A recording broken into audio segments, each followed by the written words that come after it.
Kandia with Kandia Haynesworth Design Studio, and I am in the official classroom for the Sew It and Show It workshops. Today we are making a Cinch fabric gift bag for this mug to fit in.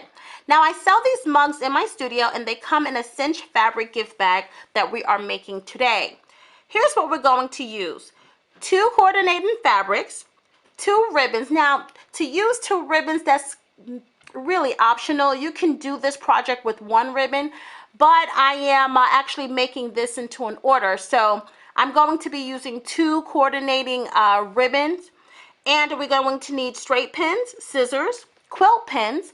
Now you can also use safety pins. I teach sewing to kids as young as 5 years old, and I find that when we're doing projects like drawstring bags or making a skirt with an elastic, their little fingers can maneuver these quilt pins better than safety pins. For some reason, they associate the safety pins with getting stuck, probably because they can.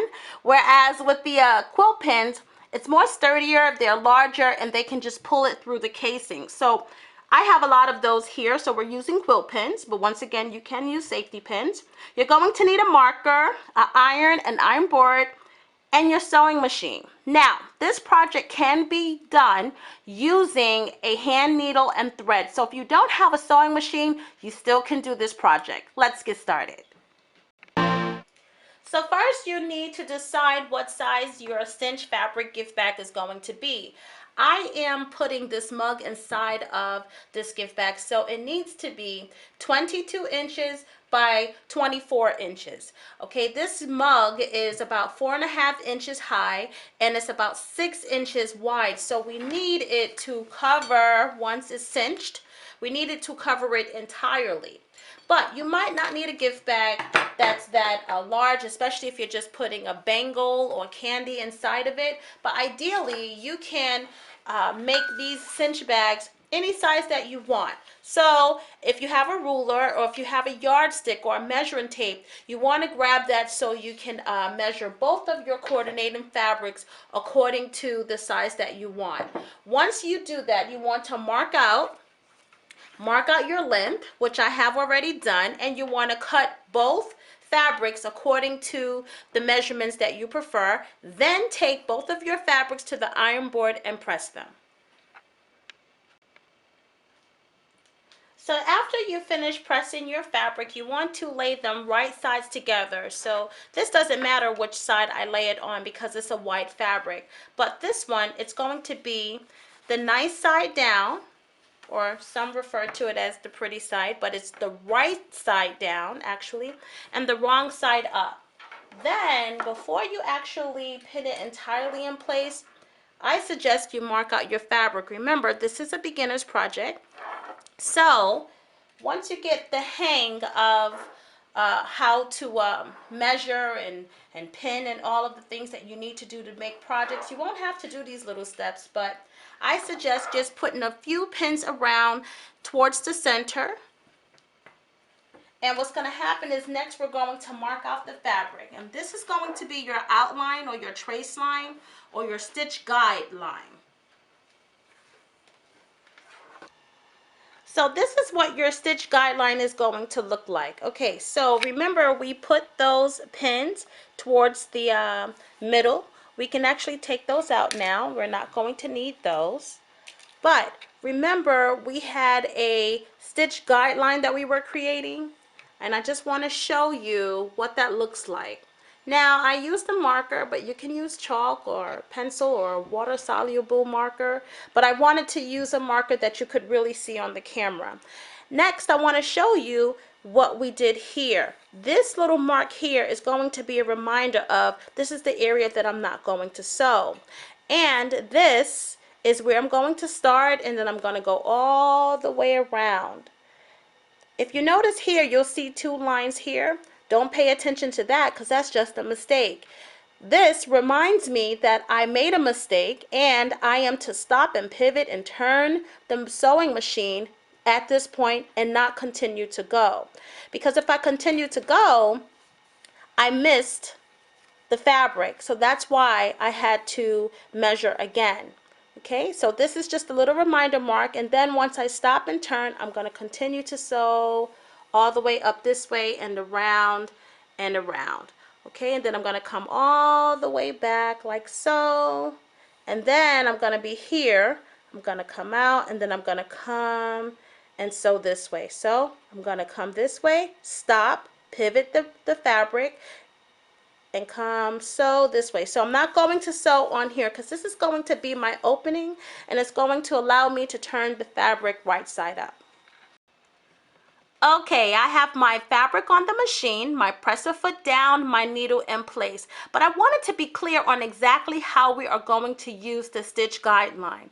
So most would think that the needle would be positioned directly on the black line and that we will follow it like so. However, we're going to do quite the opposite. We're going to allow the presser foot actually to follow the stitch guideline. So what's going to happen is your needle is going to be positioned outside of the stitch guideline, whether it's here, here, here, or there. It will never be directly on the stitch guideline. So that will allow us to stitch in a straight line, because as long as the presser foot is riding along the stitch guideline, we are guaranteed to have a straight line. Let's get started.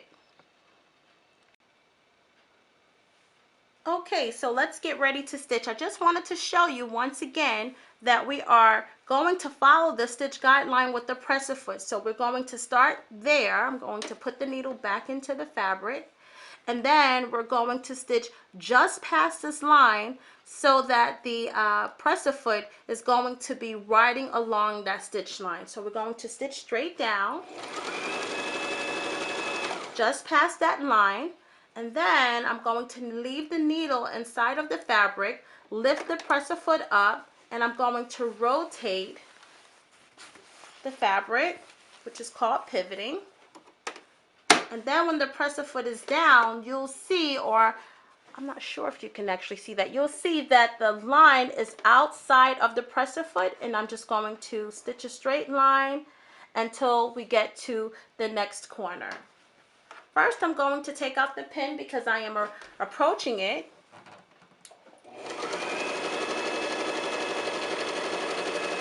Stop. Take out the next pin.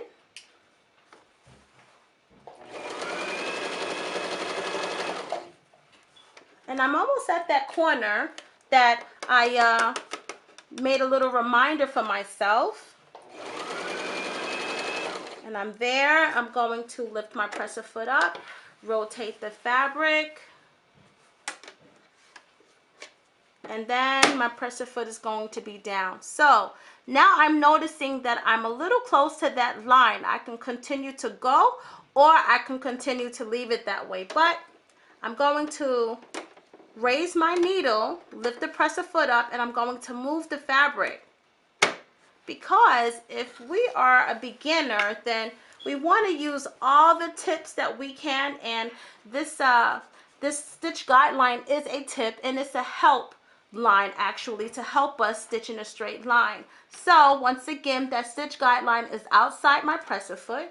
I'm going to put my needle down in place, take the first pin out, and stitch along the stitch guideline, needle out, and just continue to stitch along the stitch guideline from this point on.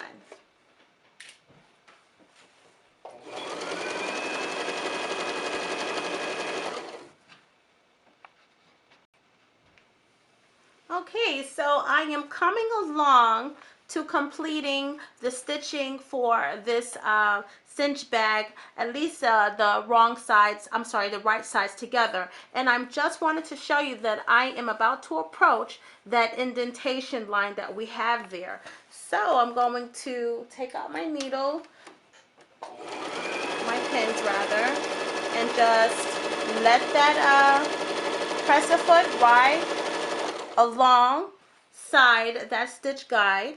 And what I'm going to do is, I'm about maybe a 1/4 inch away from this line. I'm going to take the needle out. I'm going to lift the presser foot up, rotate the fabric. Now keep in mind, the needle is still in place. Going to press the presser foot down, and if you notice, it's quite a distance, but that's okay because that's going to be just a guideline, and that's just going to be cut out anyway.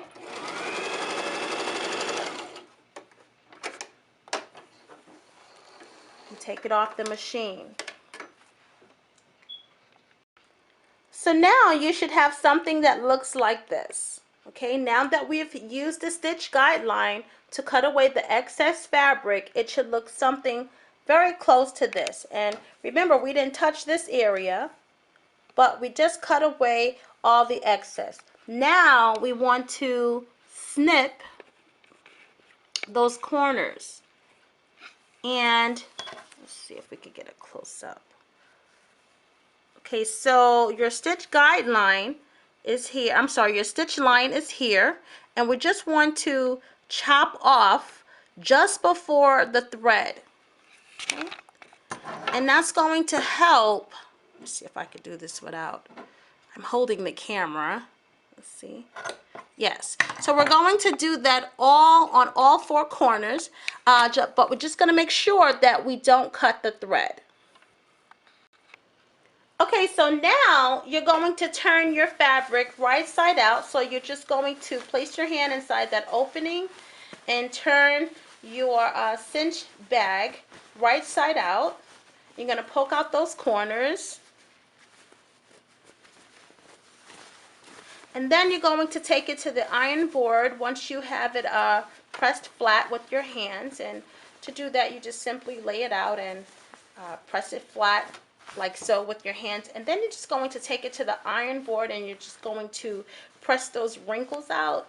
I know we pressed it before, but you'll see that your fabric has obtained some more wrinkles. So remember, if we're giving this as a gift, we want to make it nice and neat. Now, I want you to take a look at this this cinch bag before I actually take it to the iron board and press it. Do you notice that you don't see the indentation line? And remember the little flap that was hanging out? That's the indentation. So what happened to that? Well, remember we had it like peeking out. Once you turn your bag in right side out, it automatically goes in there. It just follows suit. So you see? So it's no need to be pushing it inside. It automatically turns for you just by making that little indentation. So what I'm going to do is just press this all flat and nice and wrinkle free. And then we're going to stitch a top stitch all the way around the entire bag, and we want to get it as close to the edge as possible.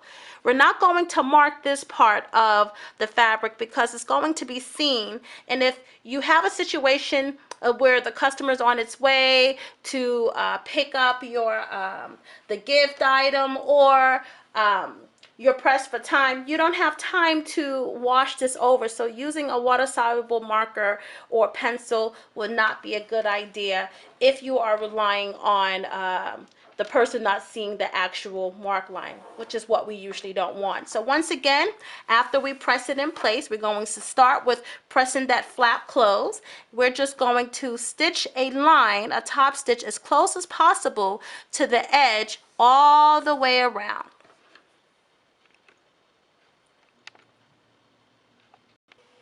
After you've finished top stitching your fabrics together and you've stitched your opening closed, you must decide which fabric do you want to show on the outside of your bag. So I'll show you an example of another bag.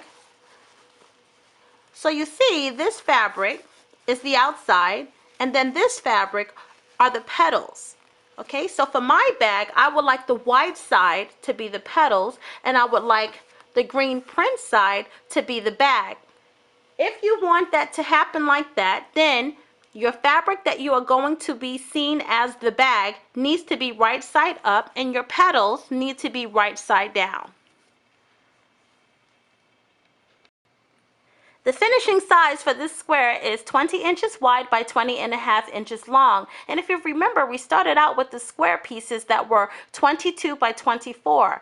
As a beginner, I always suggest to go a little bit further than what you are preferring your finishing measurement to be, because if you remember, I made a mistake and I had to fix that mistake. But I wasn't worried because I knew that I had cut the fabric pieces a little bit bigger. So overall, once again, you always want to give yourself some room for a mistake so you can complete your project and it still looks like nothing ever happened. Okay, so now we're going to make the petals, okay? To do that, remember the square is 20 inches, so the petals are going to be fairly large. If this was a candy bag or something, the petals would be much shorter. These petals are going to be 6 inches, so you're going to take your corner and just kind of fold it towards the middle, and you're going to do that to all 4 sides.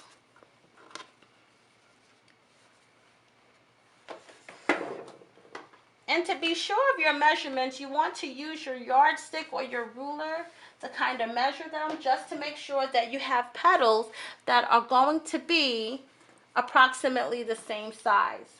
So this is 6, and I'm just going to go around, just making sure that I don't have one that's 6 and then one that's 4. Okay, so we're good there. The next thing you want to decide is your casing. Now, typically, your casing would be determined based on the width of your ribbon. I have 2 ribbons that I plan to use. However, this ribbon, the widest ribbon, is a wired ribbon, which means that you can maneuver it. So I can actually squeeze this together to get it through the casing, okay? And this one I'm not so concerned about. However, remember, I'm using these quilt pins. If you're using safety pins, then you don't have a problem because they're much smaller than this, but I'm not concerned about the ribbon. I'm concerned about getting these quilt pins through. So I'm just going to place the quilt pin here, and I'm going to place my pin here because I know that that shouldn't give me too much of a problem getting that quilt pin through.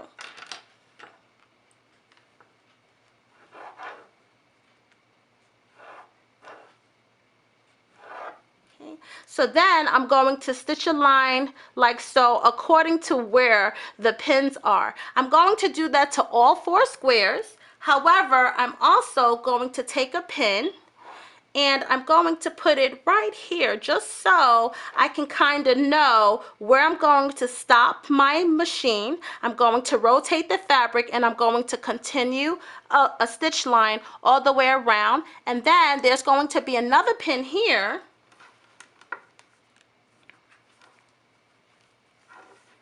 So I'm starting here, I'm going to go all the way around, I'm stitching, stitching, stitching. So by the time I finish, I will have a 1-inch stitch line approximately, which is big enough for my quilt pin to fit through, and is going to be large enough for me to pull my ribbons through.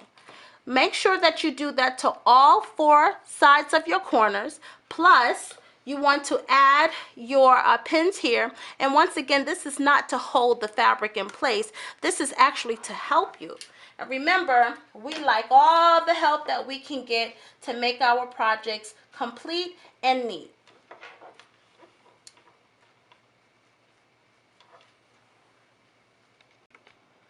Okay, so real quickly, this is what it should look like. If you notice the pins, I have them all around, and it's going to give me a 1-inch stitch line. And now with this stitch guide, I'm actually going to follow the pins. Okay, so the presser foot is not going to be here or there. That stitch line is going to be directly where that needle is, but I'm not going to sew over the needle. I'm just going to position my needle here and then stitch all the way around.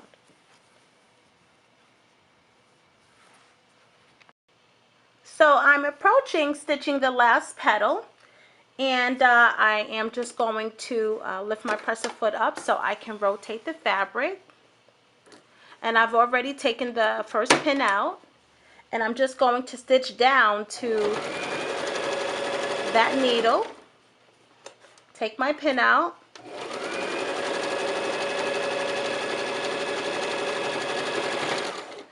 stitch down a little bit here, take my pin out, stitch a little bit more, lift my presser foot up, rotate the fabric, press the foot down, and then I'm just going to stitch all the way down here to the last petal that's already stitched. Actually, that's the first petal that I stitched. So actually, I'm stitching down to the first petal.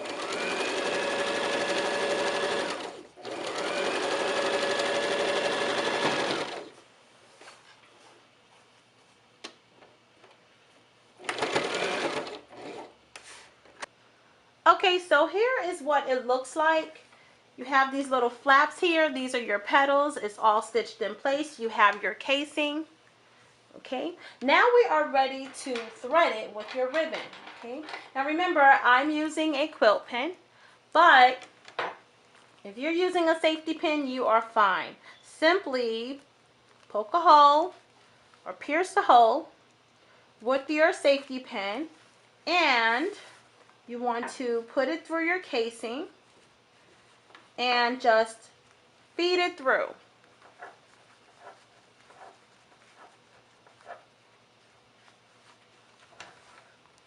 Then you're going to pull your ribbon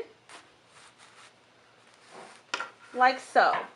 So what you're going to do is you're going to feed your safety pin. In this case, I have a quilt pin through all 4 of the casings. We already did the first one. And what's going to happen is you're going to meet up with the end of your ribbon.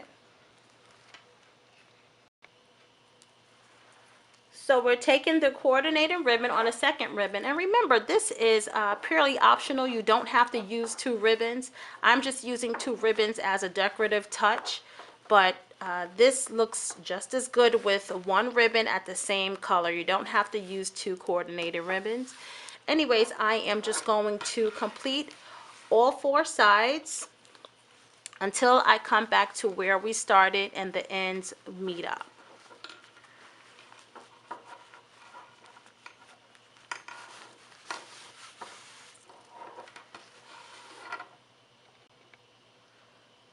Okay, so I have threaded both sides. Okay, so I have this ribbon here, and then right across from it I have the other ribbon. So the first thing you want to do is remove your safety pin and tie a knot into your ends. Okay, so I'm going to remove the second one.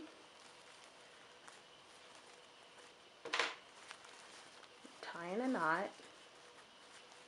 And then you want to turn your bag right side out, because remember, those 2 little flaps were, those 4 little flaps rather, were the petals. So we're just going to turn it right side out like so. Okay, so now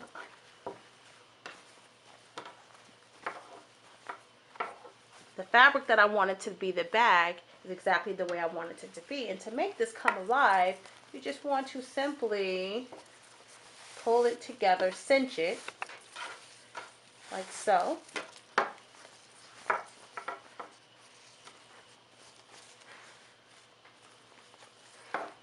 Okay, now I'm going to open this up and I'm going to place the mug inside, and then I'm going to tie a bows. So we're going to open this up.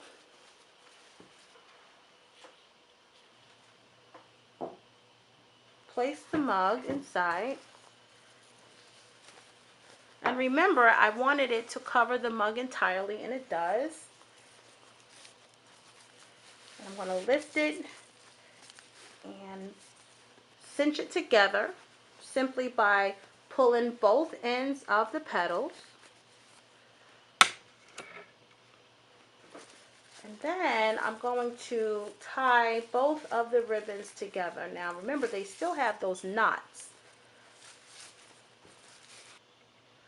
Okay, so I cut the knots off of both ends of the thread, and we put a softened loose knot at the top here. Okay, we don't want to make this too tight because we do want this gift bag reusable after the person opens it, and we don't want to have them have a hard time opening it as well. So you want to just put a loose knot in there so that it will hold the ribbon, but it won't tighten the bag too much. And then you want to, if you're using a wired ribbon like I am, you want to open it up and kind of take your fingers and press those wrinkles out of place, even though, you know, with the wired ribbon, you know, you expect some kind of crunch or something. But basically what I'm going to do is now just make a bow with the solid ribbon, either laying across the printed ribbon or some ways around it, but I'm going to make it now just a decorative touch. Okay, so I have finished the bow, and I'm not sure if you noticed, but there's little feet and a pacifier on this ribbon, and this is actually for my sewing student's aunt, who I just have to tell you the story because it's a wonderful story. She is, you know, 47 years old. She's an attorney.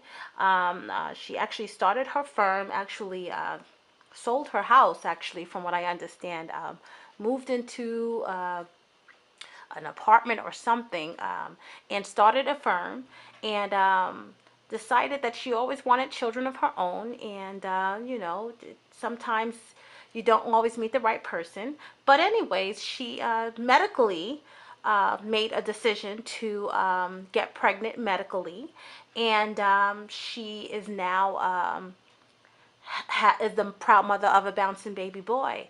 So my student mom was just saying how, you know, inspiring her sister is to her, was to her, and just that, you know, she did have a baby shower, everybody's happy, but she just wanted to give her something that, you know, really doesn't have anything to do with the baby, but it's just for her. And the create your own happiness mug just, you know, says it all. That, you know, when she was doing these things, when she started her journey, she was about maybe, I think, 42 years old. Everyone thought that she was crazy, and she said that she was going to sell her house and start a firm, and, you know, she was going to have a baby. It sounded crazy, but she followed her heart, and she succeeded. She achieved exactly what she had set out to do. So I'm going to now just decorate this a little bit more, but basically, and add finishing touches. What I as far as I'm concerned, what will be the finishing touches for this. But basically, this is a wonderful project to do, especially if you are want something outside of the box like a gift bag. And because this is an actual order, I am very big on wow factors, and the fabric gift bag is cute, and the ribbon, but I'm just going to add a couple of finishing more touches just to really give it that wow factor. Thank you so much for joining in, and I will see you next time. And if you are making this fabric cinch bag or the cinch fabric bag, please, please, please do upload pictures. And if you like this video, give it a thumbs up, and please subscribe to my channel. And I will show you pictures after I decorate this. Well, once again, thank you, and I'll see you next time.